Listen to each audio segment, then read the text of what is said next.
يا استاذ محمد، رايك في المطعم بس؟ حبيبي، رايي في المطعم يشهد الله من سابع سماء انه من اجمل المطاعم التي زرتها، واكل راقي ولذيذ جدا جدا جدا. الله يرزقكم ويوفقكم. تحياتي لكم من اعماق الفؤاد اليكم. اهلا وسهلا بك. ربي يسعدكم وكرمتوا وسلمتوا وكثر الله خيركم. اريد الاستاذ العماد. سميها غالي. اهلا وسهلا بكم. رايك يا استاذ؟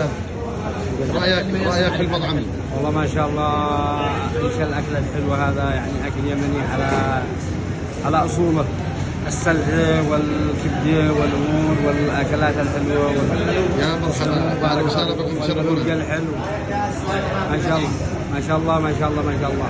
زوروهم يا شباب وطعموا كيف الاكل. اهلا وسهلا. المدينه المنوره شارع الحزام. شارع القسم. الحزام. شارع الحزام. شارع مطعم قاسم. حياكم فوق العين.